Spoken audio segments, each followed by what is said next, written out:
the old engine light, eh? Nah, it's about time I got Freddy fixed on the flat toe. What a sunset though. About time we did some work with this thing.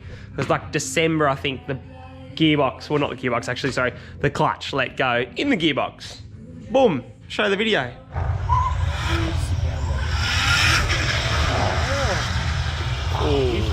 Broke something. Done something. Oh, this hurts.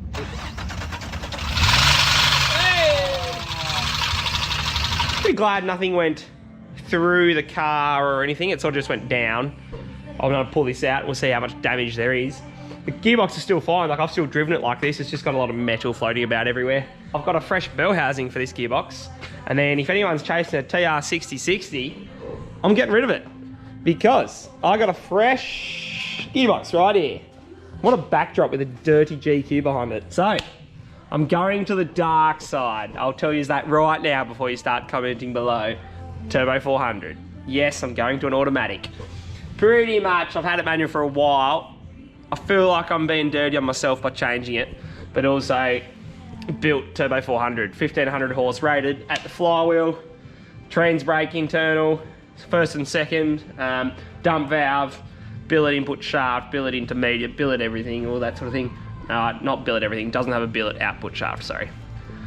But this thing is a party from Hughes Performance in America. I got a tail shaft, I got a stall converter, I got a trans cooler, and I got hooked up. They even threw in a t-shirt actually from these guys. I was scrolling Facebook, late model Ford parts. Go on Facebook and Instagram. Seen their stuff before, haven't committed to buying stuff like a Coyote motor. I was like, oh, that looks all right. Anywho, shout out to these guys. I said I would to them because they were pretty easy going to deal with, to be honest. And now you guys are going to see it and try to buy their stuff as well, no doubt. So I'm going to pull the gearbox out, fit this thing, and go see what we can break from like gearbox back now, basically. Look at the billet valve body on that thing. From Extreme Automatics, it says, and you know me, do love a good drag race. Tree killer, right there. So she's all loose, bolts out a whole lot. Forgot how bad this thing was. Got a few marks the whole way around. Wow, good timing, lads. Perfect. Why'd you put the sit row down it? I got the 9-inch stuck in there, actually, yeah. Let's push her into the sun or something. How about it? Watch me push it off. Oh, come on. It's all loose down here. Wow. Look at that. This is great. It did it to all of them. Why are the bolts out, Bobby? Yeah, I don't know, man. So, I got a new bell housing that bolts on here. And we're sweet. You're not supposed to. This is fine. This is all fine. That's not twisted. It's all sweet. I like this. Power Cruise 18, baby. Yeah, it definitely was. I've been here a few times. That's right, though. Gee, this thing, yeah, it's copped a bit of a flogging. But I bet you it's tight behind there. Flywheel's tight. This took it. Weld the bolts. Weld the bolts. Right, we're up to the flywheel. Now, yeah, they are still solid. And that was balanced. Do you remember balancing that after we welded it back here? Yeah, same. So that's done well. A few broken things. I'm missing a few bits of the clutch. But in general, if you were in a pickle, you could use it. Right, we're ready to put this big girl in, I think. Happy days. She's quite the unit. Stall converter, got fluid in that and slid it on there. But like even this plate that then holds this QuickTime bell housing on and stuff, fancy. She's all nice. This is the dump valve if you're wondering. So this is teed into the cooler lines. That's a feed, that's a pressure line out of the box. The idea of a dump valve is you literally dump some, if not all, the pressure that's going into the stall converter for when you're on the trans brake. So if it's a tight stall converter or it struggles to get up in the RPM when you're on the trans brake, you can make it cavitate. You take some of the fluid away from the stall converter. Gets it on the trans brake heaps quicker, on boost heaps quicker, and you can take off. Drag stuff. It came with it, and I'll try it with and without. She's go time.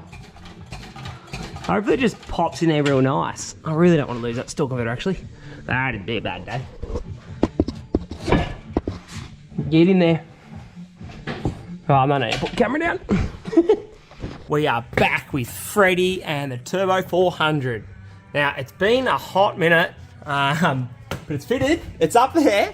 I've been a little bit I don't want to say busy, everyone's busy, but doing other things, dad things, all that sort of jazz. Had another baby, got 3 girls now.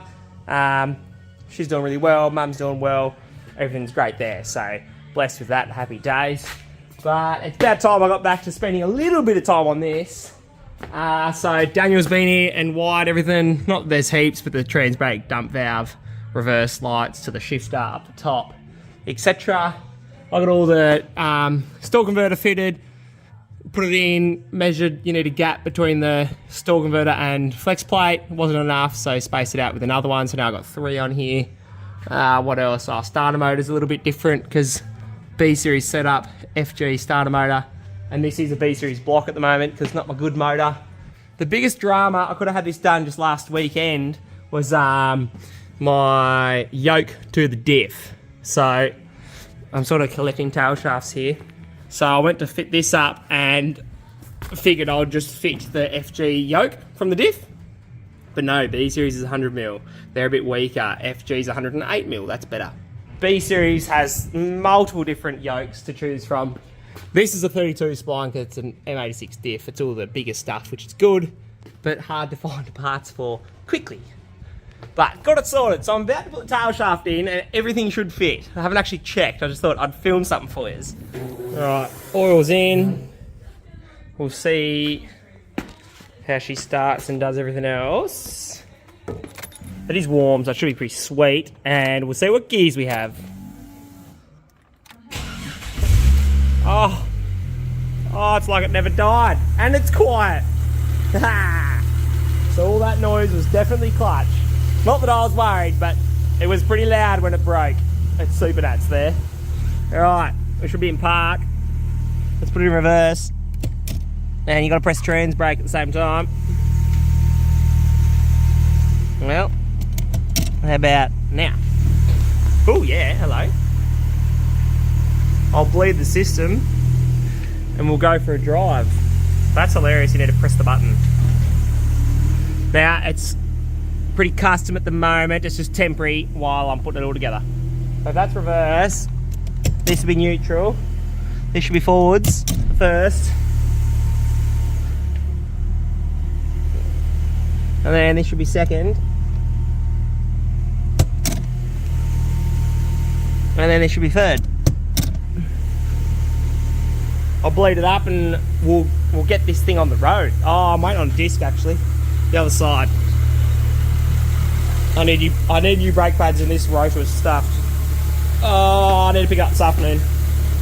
So I'm pumped. All the lines are ran. Things are warming up. Cooler's not leaking. I don't have any oil leaks. So I'm pretty happy about that. Oh, I'm keen to go for a drive now. I'll get me disc brakes. I'll put this thing back together. Can't believe I'm waiting on something else now. Classic.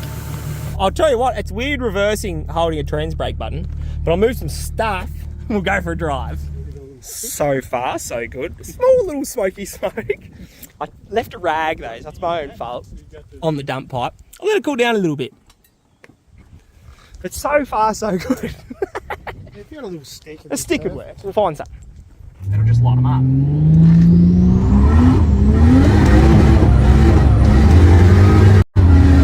Oh, no wonder it smokes.